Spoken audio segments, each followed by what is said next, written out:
ఏ విధంగా స్తుతించాడో ఒకసారి మనం చూద్దాం. 30వ వచనం.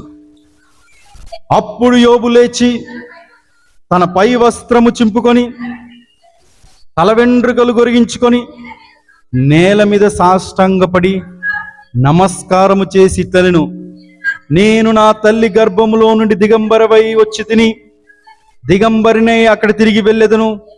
యెహోవా ఇచ్చెను, యెహోవా తీసుకొని పోయెను, యెహోవా నామమునకు స్తుతి కలుగునుగాక.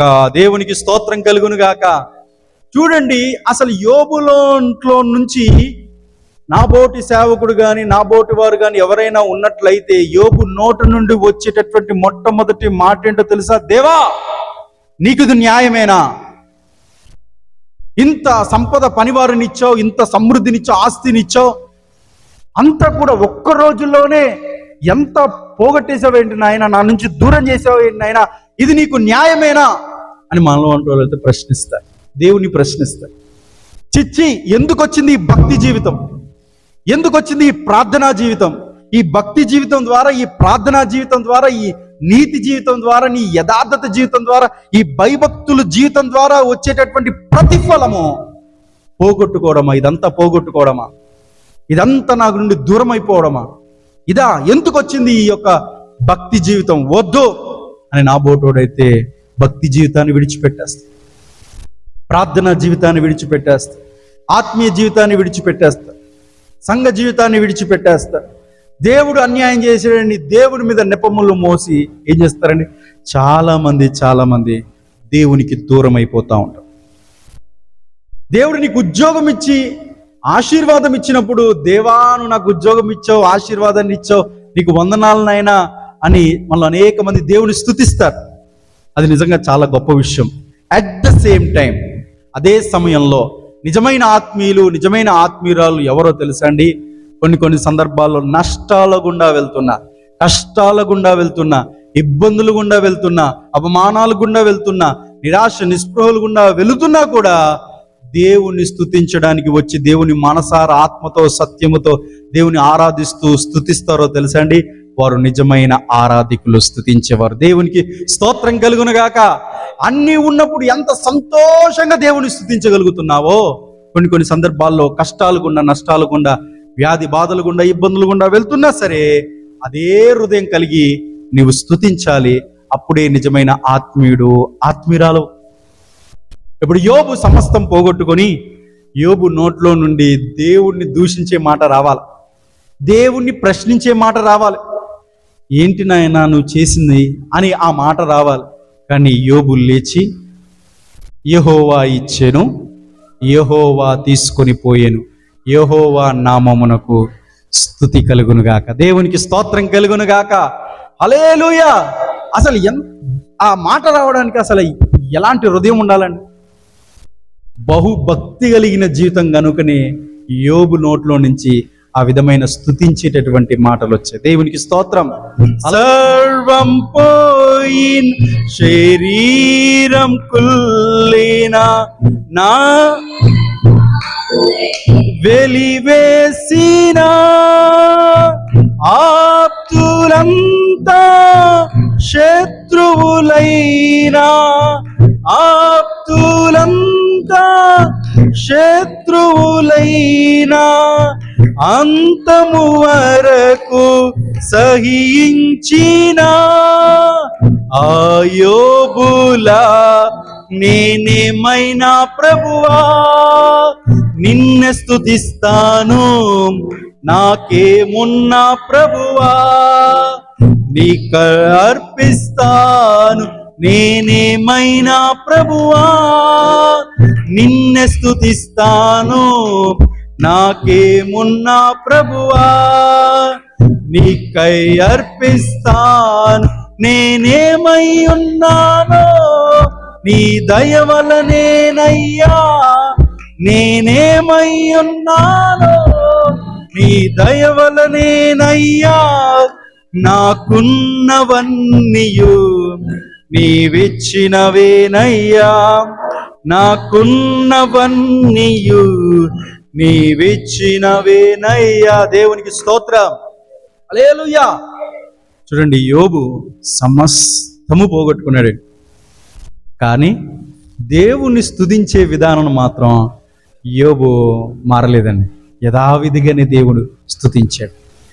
ఆస్తి ఉన్నప్పుడు, సంపద ఉన్నప్పుడు, గొర్రెలు ఉన్నప్పుడు, గొడ్లు ఉన్నప్పుడు, ఒంటెలు ఉన్నప్పుడు, పశువుల కాపరులు ఉన్నప్పుడు, పిల్లలు ఉన్నప్పుడు ఎంత సంతోషంగా యోబు స్తుతించేవాడో అలానేనంట యెహోవా ఇచ్చాడు, యెహోవా తీసుకొని పోయాడు. యెహోవా నామమునకు స్తుతి కలుగును గాక అనే మాట యోబు చెప్పాడండి. దేవునికి స్తోత్రం, హల్లెలూయా. ఇటువంటి ఆత్మీయ జీవితం మనకు ఉండాలి. ఇటీవల కాలంలో ఒక 2 నెలల క్రితం అనుకుంటాను, 2 నెలల క్రితమో 1 నెల క్రితమో ఇక్కడ కాకినాడ అనేటువంటి ప్రాంతంలో ఒక జరగకూడని సంఘటన జరిగింది. ఒక సేవకుడు తన 2 చేతికొచ్చిన కుమారులను పోగొట్టుకున్నాడు. ఆ వరదల్లో కొట్టుకుని పోయారు. కొట్టుకొని పోయిన తర్వాత టీవీ వాళ్ళు, క్రిస్టియన్ న్యూస్ వాళ్ళు అందరూ వచ్చి ఆ సేవకుడిని ఇంటర్వ్యూ చేస్తే, ఆ సేవకుడిని అడిగే ప్రయత్నం చేస్తే, మా పిల్లలు నాతో పాటు సేవలో పాలు పంచుకునేవారు. ఒకవైపు చదువుతునేవారు, ఒకవైపు సేవలో పాలు పంచుకునేవారు.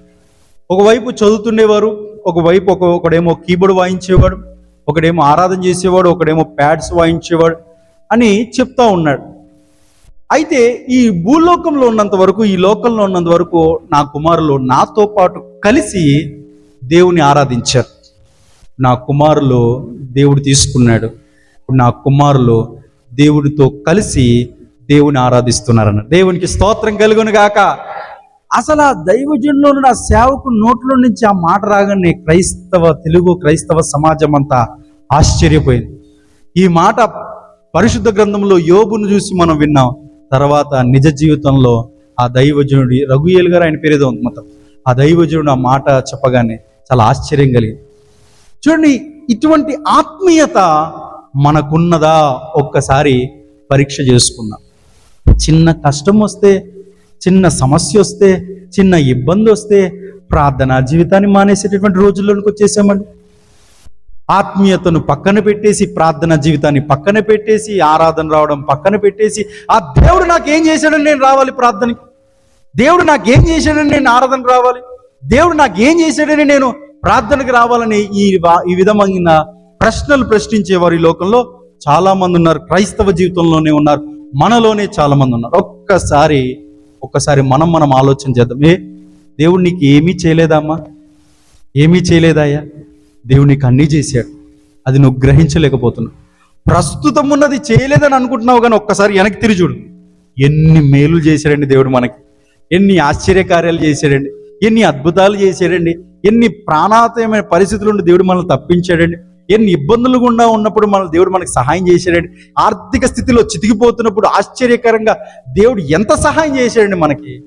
ఒక్కసారి వెనక్కి తిరిగి చూస్తే దేవుడు చేసిన మేలులేంటో మనం జ్ఞాపకం చేసుకుంటూ కన్నీళ్లతో దేవుని కృతజ్ఞతాస్తుతులు చెల్లించాలి. అంతేగాని ప్రస్తుతం ఉన్న పరిస్థితులు గుండా కాస్త పరీక్ష గుండా వెళ్తూ, ఇబ్బందులు గుండా, కష్టాలు గుండా, ఈ సమస్యలు గుండా వెళ్తున్నప్పుడు దేవుడు గత కాలంలో నాకు సహాయం చేశాడు, ప్రస్తుతం ఎందుకో దేవుడు ఈ పరిస్థితి గుండా తీసుకెళ్తున్నాడు. ఏది ఏమైనప్పటికీ నాకు దేవుడు ఉంటే చాలు, ఆ దేవుడు ఎలాగైనా నన్ను నడిపిస్తాడనే విశ్వాసం మనకు ఉండాలి. దేవునికి స్తోత్రం కలుగును గాక. ఇంత స్తుతించి చివరిగా ఓ మాట అంటాడు అండి. ఒకసారి మనం చూద్దాం. పరిశుద్ధ గ్రంథంలో మాట రాయించాడు, 22వ వచనం. ఈ సంగతులలో ఏ విషయం ముందును యోబు ఏ పాపము చేయలేదు. చివరిగా ఈ మాట మనం చదువుకున్నాం. దేవుడు అన్యాయము చేసినని చెప్పలేదు. ఈ మాట మనం జీవితాంతం గుర్తుండాలండి. దేవునికి స్తోత్రం కలుగును గాక. దేవుడు నాకు అన్యాయం చేశాడు అనే మాట మన నోటి నుండి రావడానికి వీలేదు. అమెరికా దేశంలో గొప్ప సుప్రసిద్ధిగాంచిన దైవజనుడు ఉన్నాడు. అతని పేరు ఏంటంటే చార్లెస్ స్పర్జన్ గారు. ఎవరండి అతని పేరు? చార్లెస్ స్పర్జన్ గారు అనేటటువంటి గొప్ప దైవజనుడు, ప్రసంగ చక్రవర్తి, ప్రిన్స్ ఆఫ్ టీచర్స్ అని పిలిచేవారు. అతడు ఒక అద్భుతమైన పుస్తకంలో ఓ మాట రాశాడు. ఏంటి అని అంటే, we are here not to question God, we are here to do the will of God అనే మాట రాశాడు. అంటే దాని అర్థం ఏంటంటే, మనం భూమి మీద ఉన్నది దేవుని ప్రశ్నించడానికి కాదు, మనం ఈ భూమి మీద ఉన్నది దేవుని చిత్తము చేయడానికే అని చెప్పాడు. దేవునికి స్తోత్రం కలుగును గాక. యోబంట ఏ విషయంలో కూడా తన నోటు నుండి దేవుడు అన్యాయం చేశాడు అని చెప్పలేదండి. కాబట్టి యోబు పరిశుద్ధ గ్రంథంలో గొప్ప ఆత్మీయుడిగా, గొప్పవాడిగా పిలువబడ్డాడు. గొప్ప పరీక్ష గుండా వెళ్ళాడు. గొప్ప ప్రార్థనాపరుడుగా పిలువబడ్డాడు. గొప్ప స్తుతించేవాడుగా పిలువబడ్డాడు. ఇట్టి ఆధ్యాత్మికమైన జీవితం దేవుడు మనందరికీ దయచేయును గాక. చిన్న ప్రార్థన చేద్దాం. ప్రేమగల తండ్రి, దయగలేసే మీకు వందనాలు. యోబు జీవితం ద్వారా మీరు మా అందరితో మాట్లాడినందుకు వందనాలు.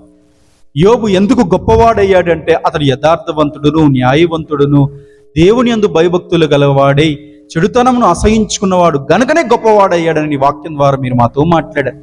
అటువంటి జీవితం మాకు దయచేయండి. డబ్బు ఉంటే గొప్పవరం కాదు నాయన, ఆస్తి ఉంటే గొప్పవరం కాదు నాయన, సంపద ఉంటే గొప్పవరం కాదు నాయన.